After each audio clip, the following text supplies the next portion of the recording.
말씀과 성령으로 충만한 오늘이 되기를 예수님의 이름으로 축복합니다. 친구들과 함께 학교를 다니다 보면 같은 시간과 공간에 있는 일이 너무나 당연하게 느껴질 때가 있습니다. 그러나 학교를 졸업해 보면 함께 했던 친구들 중에 일부밖에 되지 않는 작은 수의 친구들이 모이는 약속을 잡기도 얼마나 어려운 것인지를 느끼게 됩니다. 고등학생이 되면 중학교 때 친구들이 다시 모이기 어렵고, 또 대학생이나 직장인이 되면 고등학교 때 친구들을 만나기가 어렵다는 사실을 알게 됩니다. 그때 깨닫습니다. 우리 모두는 같은 공간에 있었지만 각자 서로 다른 길을 가고 있었구나. 시간이 좀 더 지나 어른이 되면 같은 집에서 나고 자란 형제 자매들도 서로 각자의 길을 가고 있다는 것을 알게 됩니다. 쌍둥이 형제였던 에서와 야곱도 서로 전혀 다른 길을 가고 있습니다. 그들이 가는 길을 묵상하며 하나님의 마음으로 나의 길을 들여다보길 바랍니다. 오늘 묵상의 주제는 서로 다른 길입니다. 오늘의 말씀은 창세기 28장 1절에서 9절입니다. 이삭이 야곱을 불러 복을 빌어주고 명령하며 말했습니다. 너는 가나안 여자와 결혼하지 마라. 곧장 밧단 아람에 있는 내 어머니의 아버지 부두엘의 집으로 가거라. 거기서 내 어머니의 오빠인 라반의 딸들 가운데서 너를 위해 아내를 맞이하여라. 전능하신 하나님께서 내게 복을 주셔서 너로 하여금 자식을 많이 낳고 번성하게 해 너로 여러 민족을 이루게 하실 것이다. 또 하나님께서 아브라함에게 주신 복을 너와 내 자손에게 주셔서 내가 지금 나그네로 살고 있는 땅, 곧 하나님께서 아브라함에게 주신 그 땅을 내가 차지하게 되기를 바란다. 이삭이 야곱을 떠나보냈습니다. 야곱은 밧단 아람에 사는 라반에게로 갔습니다. 라반은 아람 사람인 부두엘의 아들로서 야곱과 에서의 어머니인 리브가의 오빠였습니다.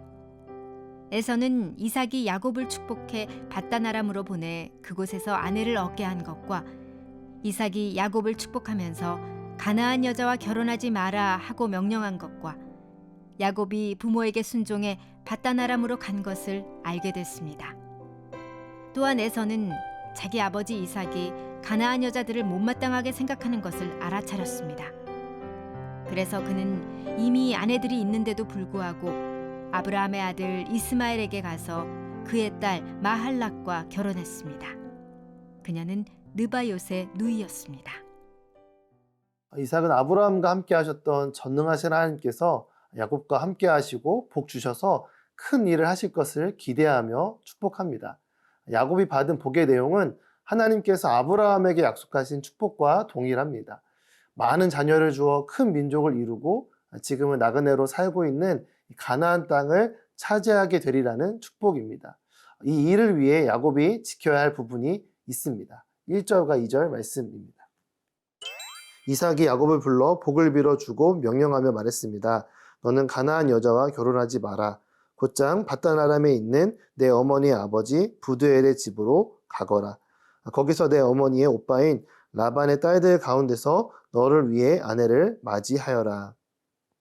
야곱은 하나님을 믿지 않는 이방 땅의 가나안 여인이 아니라 믿음을 가진 여인들과 결혼을 해야 했습니다. 이 모습은 이삭이 리브가와 결혼하는 장면을 떠올리게 합니다. 아브라함은 자신의 종을 친족에게 보내 며느리 리브가를 얻었습니다.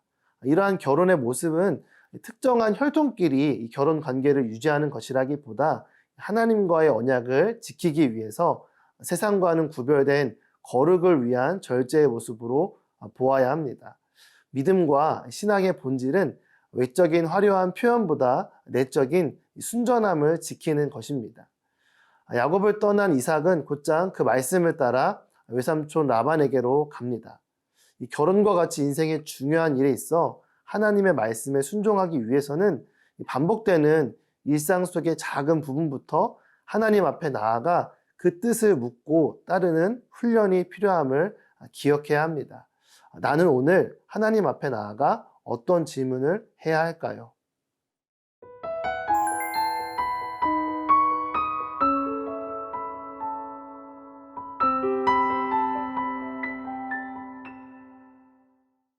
야곱이 밧단 아람에 외삼촌 라반의 집으로 간 사실을 알게 된 에서는 그 일들 안에 하나님의 축복의 비밀이 담겨 있다고 생각했던 것 같습니다. 그가 주목한 것은 결혼을 누구와 하느냐가 중요하다라는 생각입니다.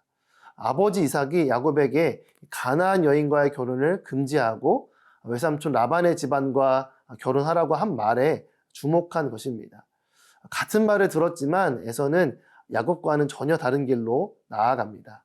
9절 말씀입니다. 그래서 그는 이미 아내들이 있는데도 불구하고 아브라함의 아들 이스마엘에게 가서 그의 딸 마할락과 결혼했습니다. 그녀는 느바요스의 누이였습니다. 결혼은 매우 중요한 일입니다. 이 성경의 관점에서 결혼은 이 두 사람이 한 몸을 이루는 연합이기 때문에 그렇습니다. 결혼은 부부의 연합을 통해 영적인 공동체, 또 자녀를 통해 대를 이어가는 세대 공동체, 가족 구성원들 간의 상호작용을 통해 세워지는 작은 사회이자 문화 공동체의 성격을 갖습니다. 에서는 하나님께서 세우신 이 가정의 거룩하고 고귀한 목적 대신 복을 받는 부적과 같은 수단이자 도구로 생각합니다.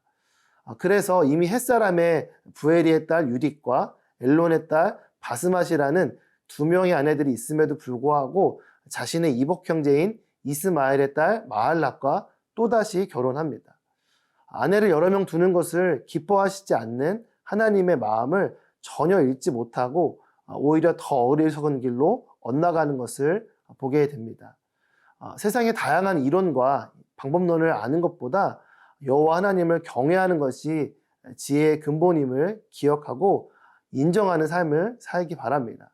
하나님의 임재 앞에서 인도함을 받고 날마다 주님의 길로 나아가는 저와 여러분 되길 예수님의 이름으로 축복합니다. 사랑하는 주님, 주님께서 나의 목자 되실 때 아무 부족함이 없음을 고백합니다.